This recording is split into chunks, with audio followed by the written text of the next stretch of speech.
Hi, everyone. Thank you so much for joining us here today for the Sandia National Labs webinar. Sandia is a strategic partner of the WSIS organization, and my name is Lynn Dome. I'm a Woman in Cybersecurity, WSIS Executive Director. So our mission is to recruit, retain, and advance women in cybersecurity. We're a 501c3 member-based organization with over 9,000 members and representation in over 90 countries. We also have 266 student chapters and 70 professional affiliates. And what we do is we provide accessibility and opportunities for women to not only get recruited into cybersecurity, but also stay in cybersecurity and advance in their careers because of it. And so we offer many different skill development training programs, scholarships, grants, and awards, not only to our conference, but to other conferences as well. We have all sorts of different resources like inclusion and allyship resources and resources around the NICE workforce framework in a video library format. We have apprenticeships, internships, a job board where all our members get recruited from year round, and all our strategic partners like Sandia National Labs are able to recruit from year round.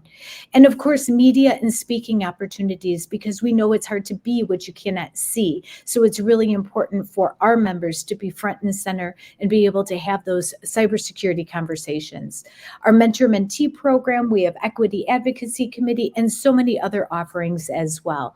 And we owe all that thanks to our strategic partners, and with the tier one strategic partners being Akamai, Amazon, AT&T Cybersecurity, Bloomberg, Carnegie Mellon Software Engineering Institute, Cisco, Ford, Google, Lockheed Martin, Microsoft, Optum, Sandia National Labs, that brings you the webinar here today, and SentinelOne. And then we have many other incredibly wonderful strategic partners as well. So before we dive into the conversation, I introduce you to Patricia. I just want to remind everyone that this is your opportunity to ask questions. Patricia is going to be discussing mobile security, a very important topic for us all, for you to gather this information and keep it for yourselves and share it with others. And so Patricia, at the end of today's webinar, will be answering questions live. So in the bottom of your page, you see that chat feature. Just plug in your questions there, and she'll be sure to get to them. And if you haven't done so already, please join the WSIS organization. We're a member-based organization, or subscribe to our newsletter to never miss a beat about all our upcoming training programs, mentor-mentee program, and all that and so much more. So without further ado, I'm going to go ahead and pass the mic on over to Patricia to take it from here. Thank you. Thanks, Lynn. Hi, everybody. My name is Patricia Gilfeather, and I'm with Sandia National Laboratories, and I'm going to talk to you today about wireless security. And at first, I want to spend a little bit of time talking about Sandia National Laboratories. I feel really lucky to be a part of this, of the mission of this lab. Sandia's impact. Sandia is often called on to respond to important events nationally and internationally, including the Mars Perseverance rover and the recent COVID-19 pandemic. And many of our events become many of our research. I'm sorry, I don't have my script with me. Many of our research advances become ubiquitous. So, for example, the clean room was invented at Sandia in 1963, and that is something that we see everywhere today. And one of the things that makes working at Sandia so wonderful is that folks that work at Sandia have a tendency to be really mission driven. We are a group of people who came together because we really, really do care about solving critical problems that, if unchecked, place our nation, economy, and quality of life at considerable risk. So we have a broad group of folks that work at Sandia, but to a letter, we all are working towards a common goal, which is to render exceptional service in the national interest. And Sandia National Laboratories is part of a group. We're linked in with 17 other national laboratories, which makes us one of the largest research systems in the world.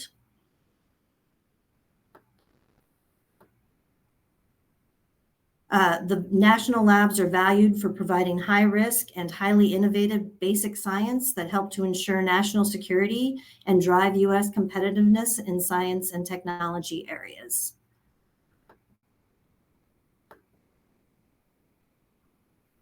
And Sandia's major thrust is to provide security to the United States of America. And that often has to do with cybersecurity, because cybersecurity touches all of the different areas that we work in. We have cybersecurity researchers in all of the areas, including nuclear deterrence, national security programs, and energy and homeland security. I've gotten to spend some time in the energy and homeland security area, and there's an amazing group of cybersecurity researchers working in that area. So about me, I have spent my career following this personal mission of making my community safer. But I started with a bachelor's in English literature, so it was quite a jump to end up in computer science. When I found computer science, I was lucky enough to get into a master's program in artificial intelligence here at University of New Mexico. And that's when I discovered Sandia National Laboratories. I was an intern at Sandia National Laboratories during my schooling and worked on intelligent agents. And it was an amazing experience. When I got my master's, I moved on to industry, including Intel Corporation. And then eventually I wanted to come back, and I got my PhD and spent some time in a postdoc in high performance computing while I was having children and sort of getting ready for my early career.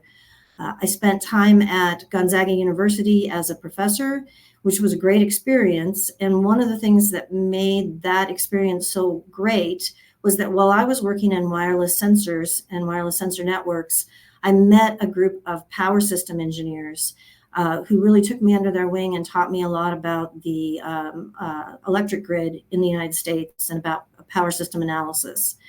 And they, because of their work and work that I did with them, I ended up getting an opportunity to work at Schweitzer Engineering Laboratories as the lead of the sensor software group. So I did all of the sensor software for Schweitzer Engineering's distribution sensors.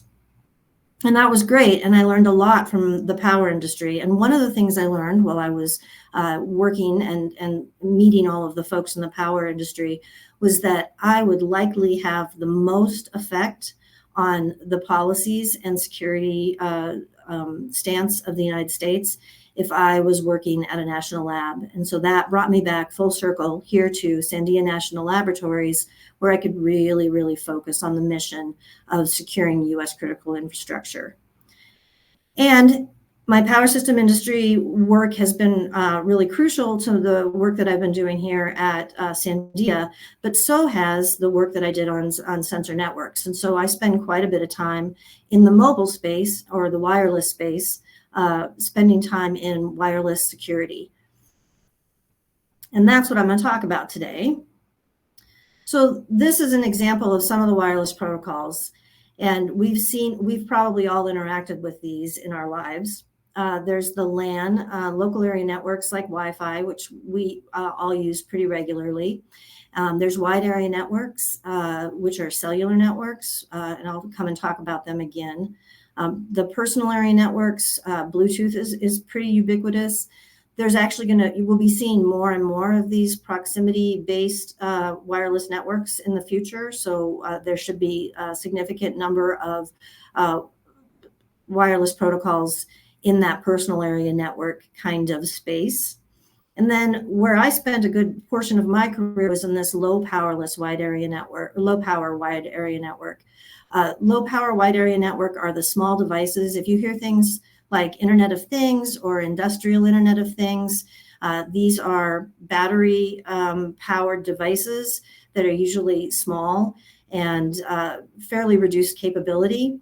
And they usually have to talk at a very large distance. And so they have some special characteristics.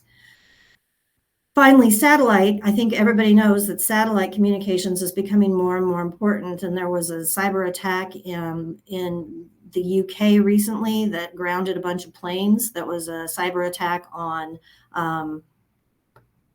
the GPS signals, and that was problematic. And we're seeing that when I spend most of my time in the 5G world. And so what 5G is 5G is ostensibly is the new cellular protocol. But what 5G is really trying to do is span across all of these different protocols. So in particular, 5G is spanning from Wi-Fi all the way through satellite. And so the satellite communications I'm starting to look at with respect to cellular communications, and this is things like Starlink.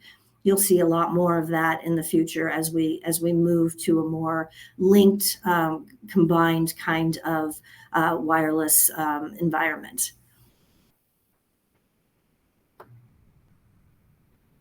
So the interesting thing about wireless, in the past at least, has been that wireless protocols have some very specific kinds of vulnerabilities. Wireless protocols are different in that they talk over the air, and the air is by its very nature unsecured. So that is one of the first things, is that you have to deal with the fact that your protocol is going to be able to be, your messages are going to be able to be heard by others. The other thing that's interesting about wireless protocols is that the infrastructure for wireless protocols is usually on the edge. So if you think about cell towers are not physically secured. So there's infrastructure that's directly at the edge of the network. Finally, I've talked about before, devices are mostly small and battery powered, which means they have size, weight, and power restrictions. That's called SWaP.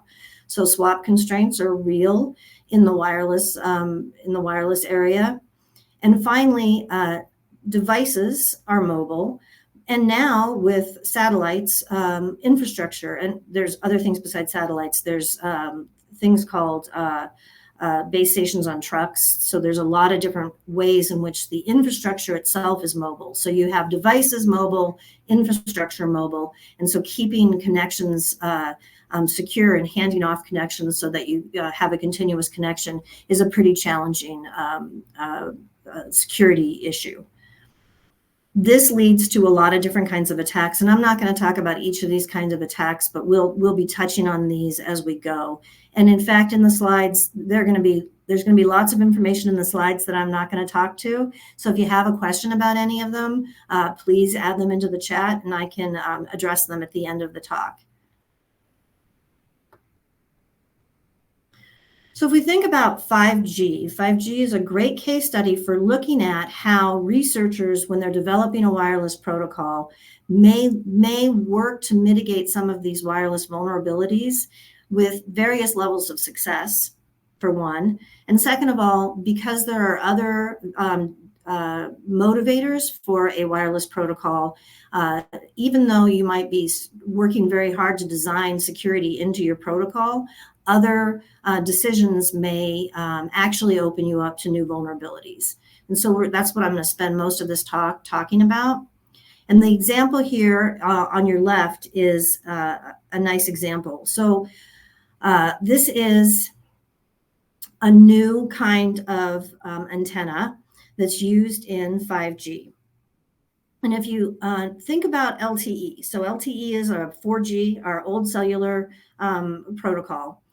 The way 4G antennas worked, or the way LTE antennas worked, was they were called omnidirectional antennas, which basically meant they were a large antenna that could listen in all directions for waveforms. And it's a little bit like being at a party. So this is LTE was like being at a party, and you wanted to talk to your base station. So you wanted to talk to, let's call your base station Bob. You wanted to talk to Bob at a party, and you could talk to Bob at a party, but everybody else at the party could be listening in on your conversation with Bob. And also, if some loud person came in and wanted to start talking about the eclipse or wanted to start talking about the NCAA championship, and they were loud enough, you and Bob could not have a reasonable conversation because this other party was being too loud. So that's the kind of antenna that we were working with LTE. So for performance reasons, more than anything, 5G new radio created this new antenna, which is this phased array kind of antenna that has beamforming. And what that means is the antennas are small. There's a lot of them. And instead of being at a party with Bob, what this means is that you have a special slot where it's just you talking to Bob, and there's nobody around that can listen to you, and there's nobody around that whose conversation you will also hear. And so it's a different way of looking at things. What this means in terms of security is what I wanted to talk about. In the old way, in the omnidirectional kind of antenna way, networks could figure out kind of where a device was. So a network of multiple base stations could triangulate the signal from a device and get an approximate position. So what that would mean is that a device would be talking to one base station, and that base station could say, they are within the area which I can hear, and I can hear them at about this volume. And then other base stations that could also hear that device would say, I am also in the area that I can hear them, and I can hear them at about this volume. And so you could do the math and kind of figure out where the device was.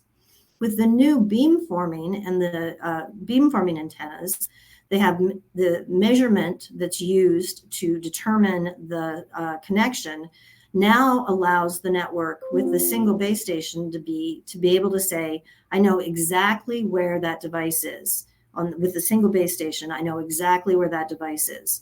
And so that's a way in which location is used differently or is determined differently by a network.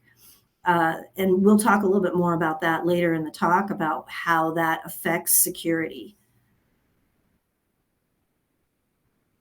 But before we do that, let's go take a step back up and look at 5G sort of writ large. Why is 5G a big deal? Well, 5G is a big deal because it really does up the game for wireless protocols in terms of performance. The decreased latency and the increased bandwidth that we get partly from those phased array antennas, but at other reasons as well, allow for things like remote controlled surgery. I think everybody's heard about autonomous vehicles. They can be connected together in a fleet. So we'll start seeing fleets of autonomous vehicles that are working together as a single entity, automated buildings, smart grid.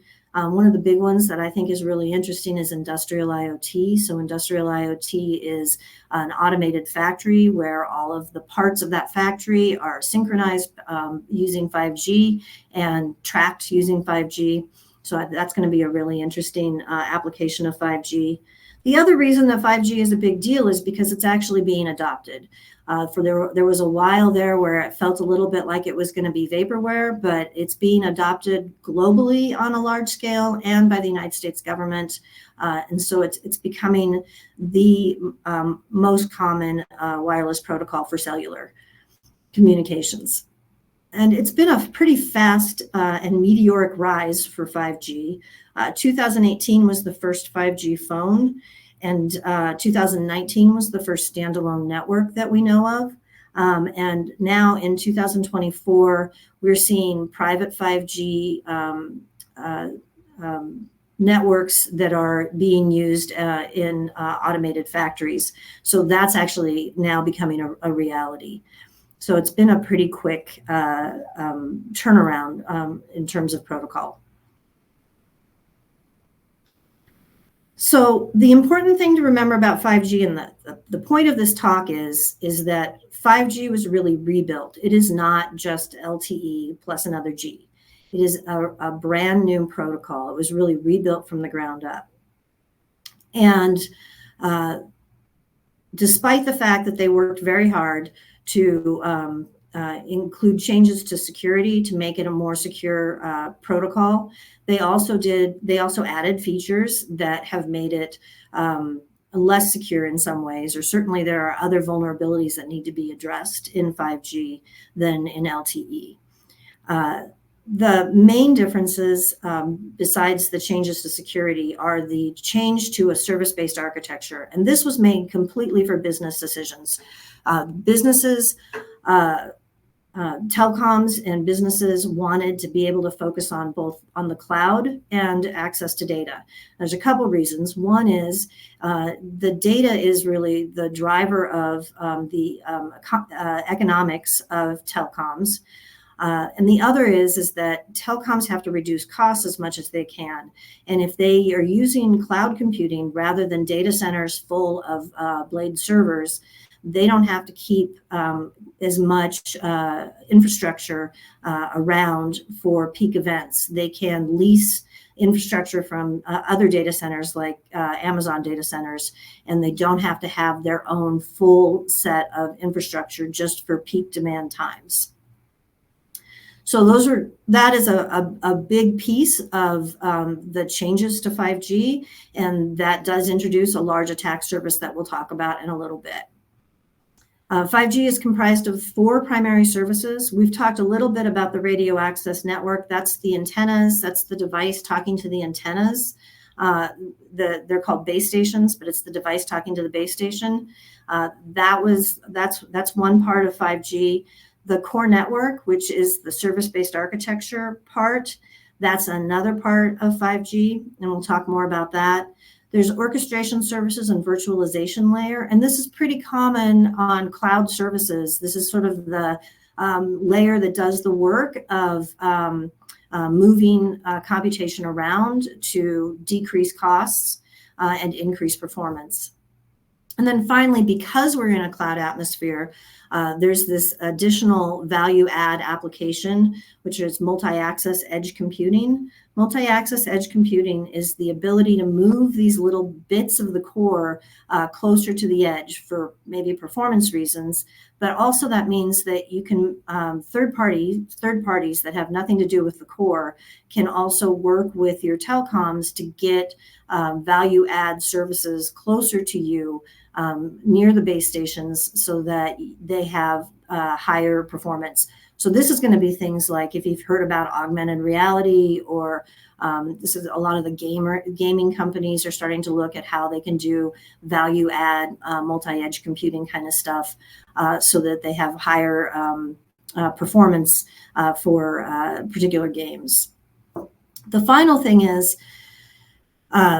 there are thousands. I think it's important to understand how 5G was created. So when I'm talking about these 5G researchers who did all of this, these 5G researchers were a large consortium of folks from around the globe with different geopolitical interests and different economic interests that all have to agree on this spec. And this spec is really trying to be the wireless protocol specification for all things, for Wi-Fi, for low power WAN, for all of the different areas of wireless computing. They're trying to bridge all of it so that everything is interoperable. So you have a single kind of wireless converged network. And that means that the spec is huge, for one. It's insanely large. And it also means that it's a lot of design by committee. So it's fairly vague. There'll never be an exact implementation of 5G because there's no way to do that. It's a very vague specification in a lot of areas. And that definitely affects security of the wireless protocols, because implementation decisions are going to be made that may not have had security top of the list of priorities. I'm going to skip this. Separation of control and data plane is important for 5G, not as critical for the security issues. And so I'm going to go ahead in the interest of time and go on to the service-based architecture. This is a scary slide, but in reality, it's really neat. This is really the big change in terms of features for 5G. It used to be that whole big red bit at the top with all those little circles.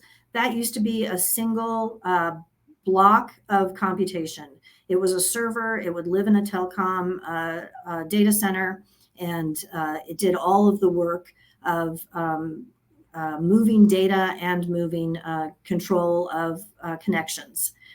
And what they've done is they've broken it up into a bunch of little bite-sized pieces of computation. And anybody who knows container management systems knows what this is. This is each of these little circles is basically a container, and you can spawn containers when you need them, and you can move containers around for better performance. And each of these little containers does a different part of the work of connecting a user to the internet through a cellular provider. What's I think's been interesting and I think unexpected is that what companies are doing is companies are actually focusing on specific, these are called virtual network functions, these little circles that are little bits of the core. They're focusing on specific virtual network functions. So a telecom core, a 5G core for a telecom may be created using, for example, the SCP portion of the 5G core, which is the secure communication proxy, which is what makes sure that the messages that are getting around in the core are authenticated and going to the right place. They might use the SCP from Oracle along with, say, the access and management control function, which is the AMF, which is the piece that makes sure that the connection is strong. And if it needs to be handed off to a different base station because the device is moving, you can do that. That piece, the AMF, might be Mavenir. And so you'll have these companies that are focusing on particular virtual network functions, particular parts of the core, and you can Frankenstein them together into 5G cores. So telecoms can do something like that. And that's a pretty interesting development that I don't know was expected. The other thing that I want to point out here a little bit is that there's one there called an NEF. The NEF is the network exposure function, and that's a real new idea as well. The network exposure function allows different 5G core networks to talk to each other. It also allows these third-party applications that might be wanting to add value by adding an application into the edge of the network. It allows them to talk to the 5G core. So that's a whole new area where there could be vulnerabilities. And that network exposure function is new. Things that are missing that I want to also mention are there's a lot of analytics. So you can add a network function that does analytics on any kind of data that exists in the core. So there's a lot of work being done by developers to add a significant amount of analytics for better performance, for better advertising, for all sorts of things are being added to the core. So in addition to the service-based architecture, which was a really big change, and that was made mostly for economic reasons, there was also a real focus on better over-the-air security. And one of the reasons for this is because LTE was awful for security in a lot of ways. So the first example of this is this network must authenticate to the UE. In LTE device, so if I want to talk to AT&T, I have to authenticate and show that I really am who I say I am in order to connect to a base station. But the base station did not have to authenticate to me, to the device. So this was, I think there was a attack called war driving, which, or another one is rogue base station. Rogue base station was basically, any intelligent attacker could set up a base station if they had an antenna. They could set up a base station and they could pretend to be an AT&T base station. They could say, hey, anybody who needs to connect to AT&T, here I am, and I'm good to go, here we go. And devices wouldn't have any way of authenticating that particular base station was a legitimate base station. And so they'd connect to it and give all their data to this base station that wasn't a valid base station. So 5G researchers realized, and this was a real problem in LTE. So in 5G, one of the things that was developed was mutual authentication scheme, so that not only does the device have to authenticate to the network, but the network has to prove that it's who it says it is as well. And that has been a very successful security mitigation that has stopped rogue base stations. It's been a complete success. Some of these other ones we're going to talk about haven't been as successful, and so, but that one was a success. They designed a solution that mitigated a significant vulnerability. The second one is stateful and authenticated signaling in the core. LTE used something called Diameter, and Diameter did not have any authentication, and it didn't have any state. And so what attackers could do is attackers could send messages to the base station and say, send Diameter messages to the base station and say, that session that you've got, I'm over here now, so send everything this way.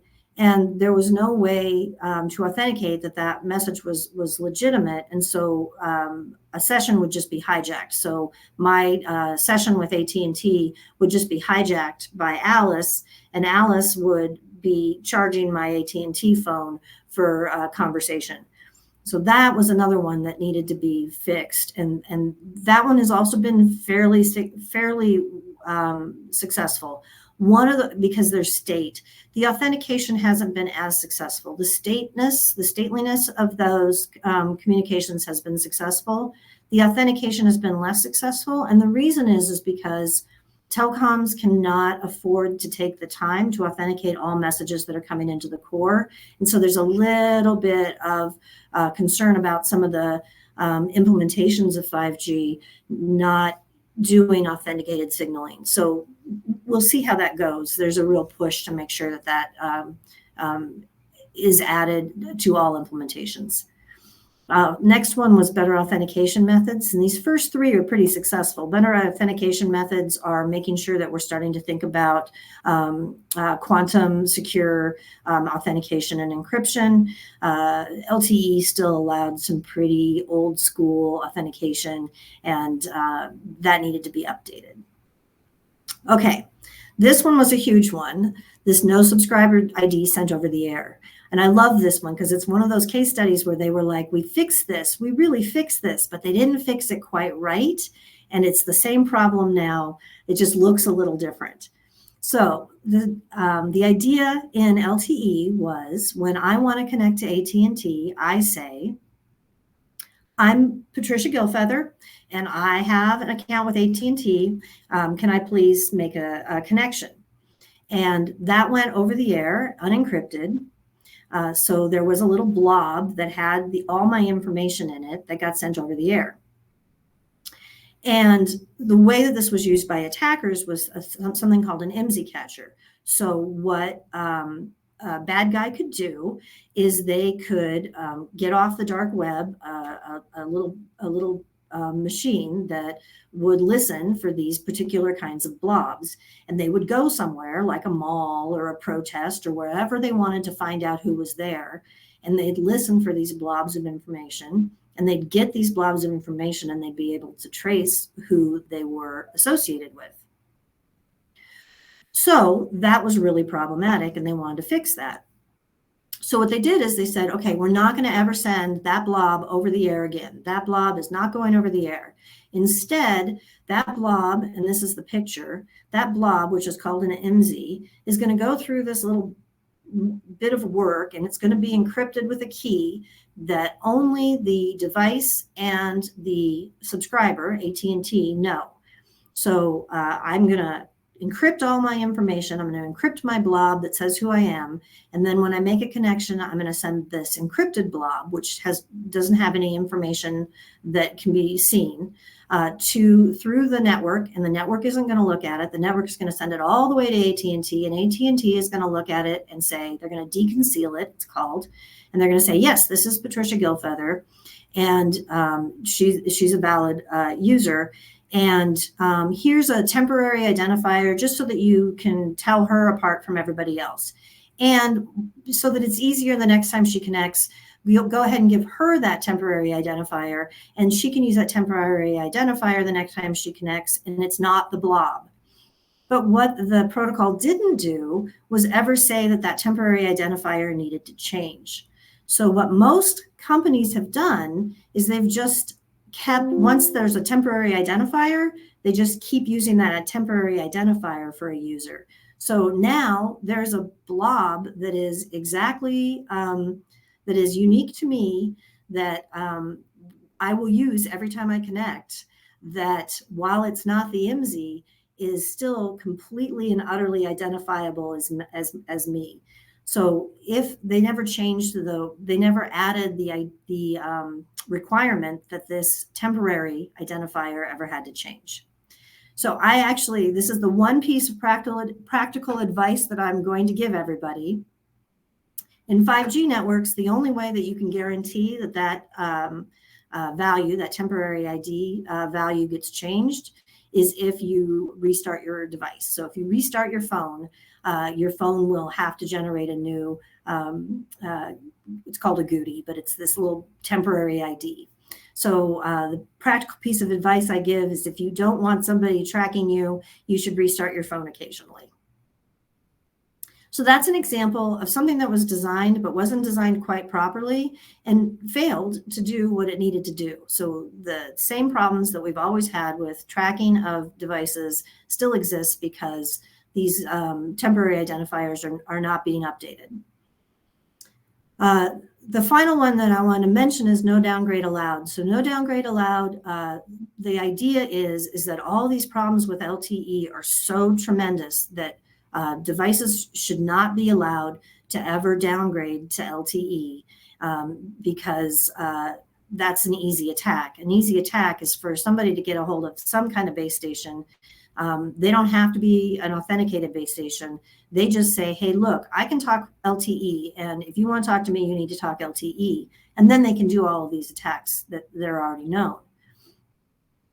That has been problematic, right, for different reasons. This one is problematic because companies just don't want to do that. They really want to be able to have that backward compatibility. So we'll see how that one goes. That one's still kind of in flux. So when we think about 5G, they designed it for security. They tried to fix a lot of the wireless security vulnerabilities, and they did a pretty good job. But they also added all these features that were necessary for economic reasons, for business reasons. But when they added all these features, this added a whole nother level of attack surface. So there's actually a significantly larger attack surface in 5G than there was in LTE. And this attack surface has to do with lots of different pieces. And I'm not going to talk about each of these, but I want to talk about a couple. One is misconfigurations and deployment assumptions at the RAN and at the core. These are going to be a real problem because 5G is such a complicated protocol, and because it's fairly vague.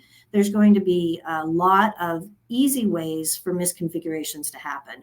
And so that's one of the things that attackers are looking for. Attackers are looking for places where bad misconfiguration can cause easy entry into 5G core.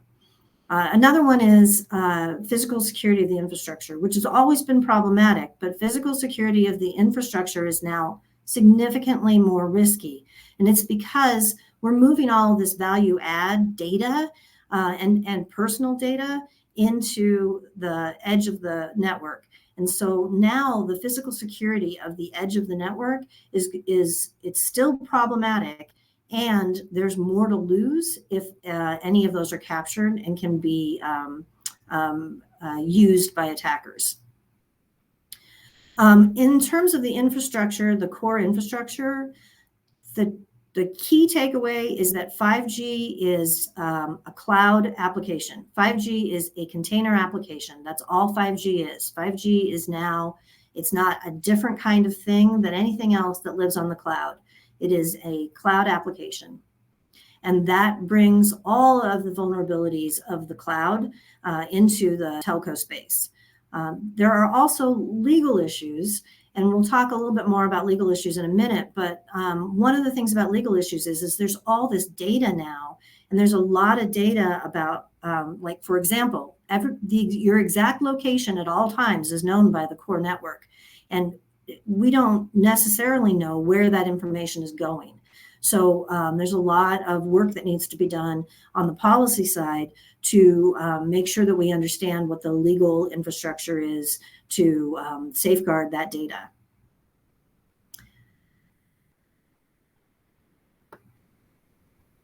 I'm going to skip this for the sake of time because I'm running out of time. So when we were talking about 5G is a cloud application, that's all 5G is. It's a cloud application. So when we're looking at this 5G attack vectors slide, this is the same exact kinds of attack vectors that exist in any containerized application or cloud application. So in addition to all of the issues with the orchestration and management, and these are things like, in addition to all of the people issues, there's also continuous integration and continuous deployment security issues, any of those kinds of things, scheduling issues, all of those vulnerabilities that exist in any orchestration and management of a container application exist in 5G. These virtual network functions, you can think of them as any kind of containerized application. They also, if you got a rogue one in, you'd have access to all sorts of information inside of the core. We're in a virtualized environment, so all of your usual virtualized attacks exist. These include things like rootkits, backdoors into the hypervisor, hypervisor and controller and scheduler attacks.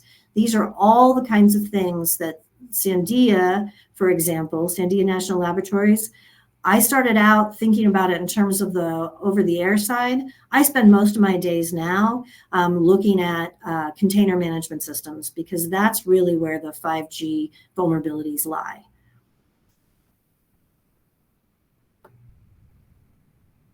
And then I wanted to take a moment to talk about lawful intercept because it's a really interesting way of looking at how 5G's vagueness affects how we think about wireless security in the future. So lawful intercept has always existed. It's existed in every cellular infrastructure. So LTE had lawful intercept. The difference now is that the information that the lawful intercept can get is really much more specific. Lawful intercept basically attaches to all of the different parts of the core and gathers information about users at that spot. And then if in a country there is a warrant that says that a law enforcement agency is allowed to get this information out of a 5G core, it's all packaged up and given to the law enforcement agency. This has always been how it's done. The difference now is that the amount of information that is kept in the core and its precision and accuracy is much greater than with LTE. And location is a great example of that. The 5G core knows exactly where a user is at every moment. The other problem is that, like I said, 5G protocol is pretty vague. It doesn't talk about the warrant. It doesn't say that there has to be any particular kind of legal warrant involved. It's left up to the implementation of the telecom or the country. So when you are traveling and you are using a 5G connection, for example, it may matter very much what country you are in, how they handle who's allowed to see the kind of data that can directly track you, for example.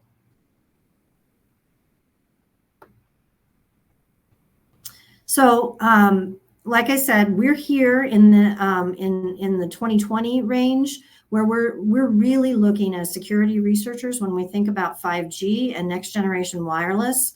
We're thinking about how everything's kind of converging and how everything's living in the cloud. So we're looking at vulnerabilities that are really specific to the cloud. So we're looking at cloud techniques. We're looking at vulnerabilities in hypervisors and virtualization and orchestration and management. And this is actually, I like this slide because it's true. These are the things that are happening. We're starting to see a lot of Internet of Things. We're seeing a lot of industrial Internet of Things. We're seeing smart cities and more vehicles, more smart vehicles. And all of those things are living in containerized applications, either in the cloud or on a private containerized management system.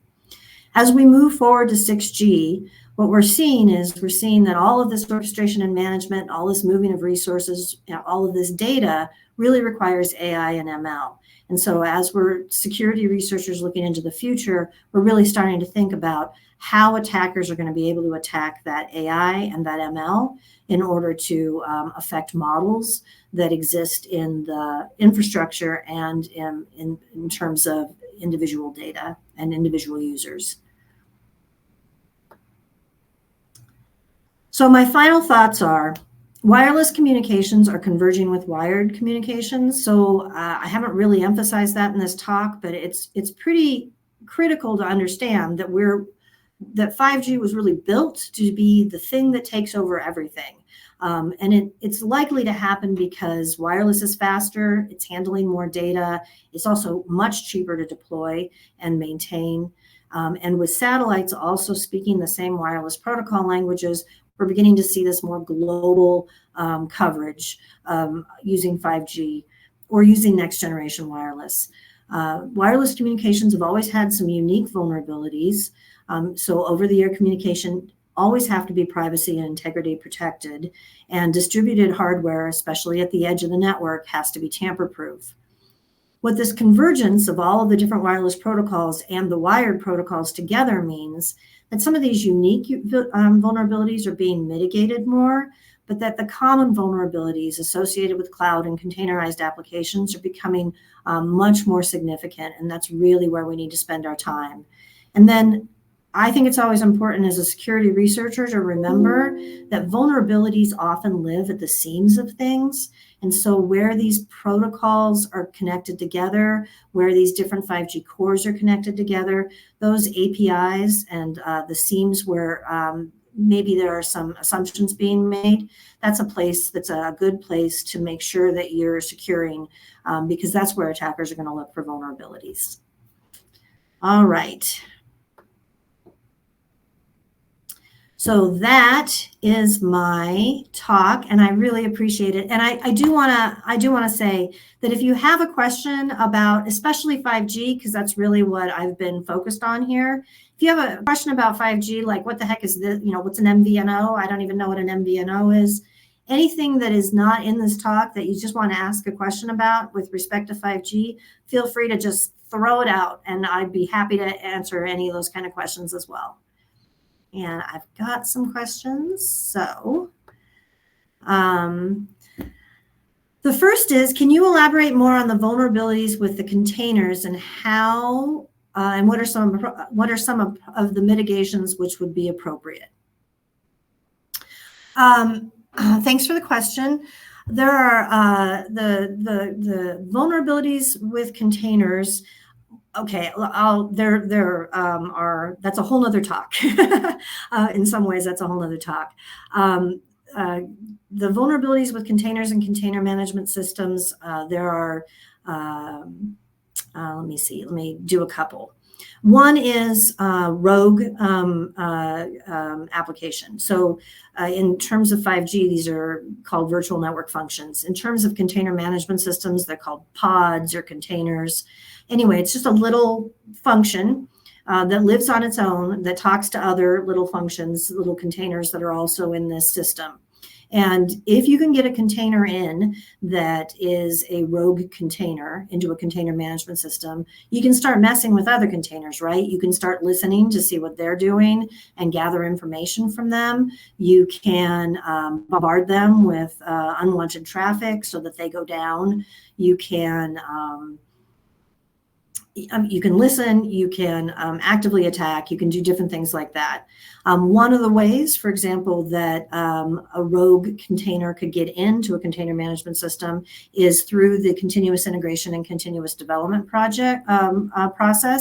The way container management systems usually work is when there's a new pod that they decide they need to send up, a new container they're going to put out into the container management system, they pull that down from their database of images for that container. So if you can get into the database of container images and put your effect or your bad thing in there, then when one of those containers gets scheduled, you just seem legitimate. One of the ways they're mitigating that is there's been a lot of work. There's a whole group of folks in the world and some at Sandia that are working on making sure that they can track all the changes that happen in continuous integration and continuous deployment. And this is a pretty common vulnerability. This is happening in a lot of different places. I'm trying to remember, it's escaping me, but there was a really large, SolarWinds was a container, a CI/CD attack. So they're starting to look at how they can sign each piece of individual containers. They're also looking at using statically linked languages like Go. Go is just an inherently more secure language because it's statically linked instead of dynamically linked. So you can reduce some of those dependencies, so you can track a little bit more carefully that you have an authenticated image. So that's an example. There's thousands of them though. Thanks. Okay, next one is, are satellites themselves vulnerable and can take down a network? Okay, satellites are vulnerable.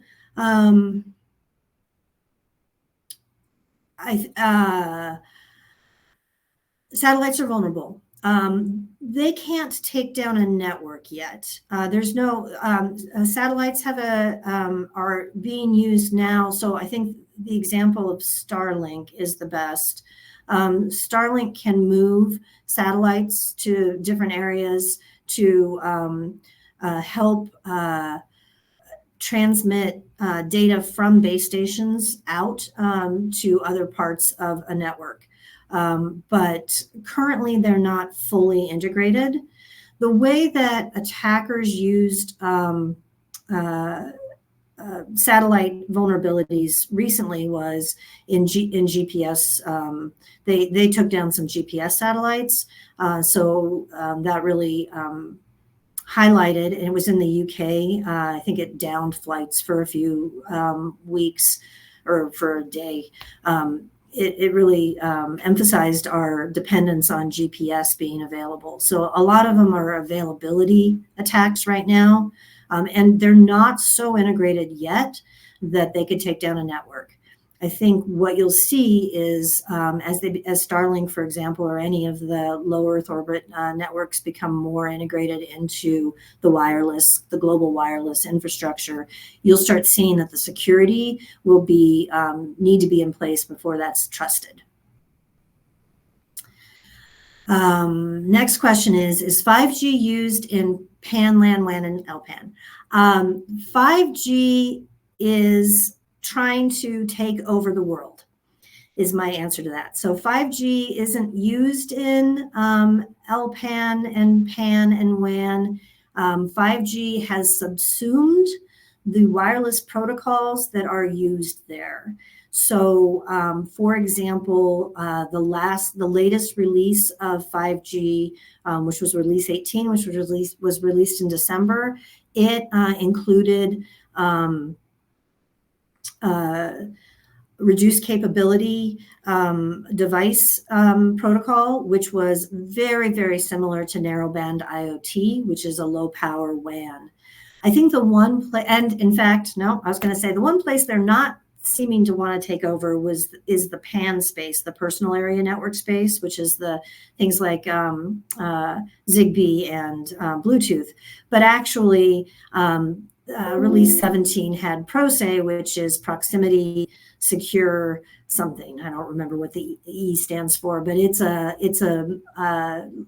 personal area network protocol that looks a lot like Bluetooth. So yeah, they're trying to take over the world. Whether or not they'll succeed, how the business works out, how the economics work out is still a question. Next question is, are satellite communications also primarily using cloud and APIs? Satellite communications is still is rapidly changing. So satellite communications, GPS is separate. A lot of those are still going through ground stations, which is usually how traditionally how satellites have talked. So the way that eventually it's going to be connected in the way the 5G consortium imagines that 5G is going to take over the satellite space as well, is that satellites, low Earth orbit satellites will become like base stations. And so they will never be in the cloud. They will always be sort of the edge computing kind of space. And then they will send information down to ground stations that are where the cloud would be. That's how 5G envisions it. How it actually is right now, I'm less, I don't have the expertise to answer that question. This is an excellent job, thank you, talking about crazy complex world that is 5G. I previously worked in the cybersecurity team at US Cellular. You should have been giving this talk. You bring up a lot of good points about the massively expanded attack surface. My previous team was tackling these questions starting over 5 years ago. Yep. How well do you think the work on the 6G protocols is coming worldwide? Is there decent cooperation going on? Are there concerns? I think actually, great question. I think actually I would say it's going pretty well, and partly it's because the economics are all beginning to converge. I think for a while there were some concern between cloud service providers like AWS and Google and telecom providers like Nokia. I think the business model for the telecom providers was challenging them.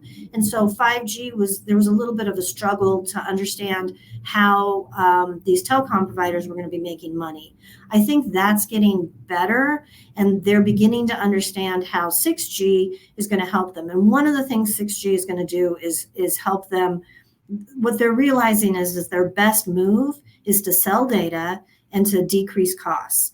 And that is really what 6G, next generation 6G is going to be focusing on, is the interfaces for the telecoms to sell not only data, but analytics of that data, and how they're going to reduce their costs by moving that resource management all the way to the edge. So right now they still have these base stations that are static, and that reduces the amount of usefulness containerized applications can have, because they still have to have enough base stations. But the next generation 6G moves the edge of the network all the way to the antennas. And so then antennas are going to be the only real hardware part of the telcos, and they'll be able to move a lot more resources around. And I think they think that they can reduce costs and sell data, and they can see their business case. So I think it's going a little bit better than I expected. Can you elaborate more on the vulnerabilities with the containers? And I think I already answered that one. So the next question after that is the location still gathered even if I have my location turned off on my phone? In 5G, yes. In 5G, location is gathered because of the way that the antennas talk to each other. So an antenna actually has all the information it needs. It looks at the round trip time between a packet between the device and the antenna, and it looks at the angle that the waveform is hitting the antenna. And between those two things, and the fact that this antenna has such a narrow beam of focus, it can accurately determine your device location, regardless of whether you have your location on or off. Your location being turned on, and that's only with 5G. Your location being turned off removes the using GPS coordinates. Okay, next question. By standardizing all the architecture parts so that hardware and software of different portions of the network can be integrated, doesn't it make it easier for hackers to create more threats to the system? I think that's a question that's pretty big. It could. It's certainly standardizing the software and hardware makes zero trust architectures really important. So the concern I think that folks are having is that telecoms are cutting corners in terms of authentication and encryption inside of their core. And if they do that, then yes, it's going to be easier for hackers to create more threats in the system. If telecoms implement their 5G cores using appropriate zero trust principles, and a zero trust principle would mean every message has to be encrypted and every message has to be authenticated. Even if it's just coming from next door, it has to be authenticated and encrypted. If they do that, then it'll be as secure a system as any other containerized management system. And they're pretty secure, and there's a lot of people working on making them secure. So I think the good news is because it looks like all other applications, 5G and wireless protocols get to leverage all of the important cybersecurity work that's being done across the globe on cloud applications. Okay, I think this has got to be the last one. If everything is interoperable to meet that spec, wouldn't that increase the number of vulnerabilities? This is a similar question. I know there is always some debate between having diversified environments versus environments with the same tech throughout as a matter of defensive cybersecurity.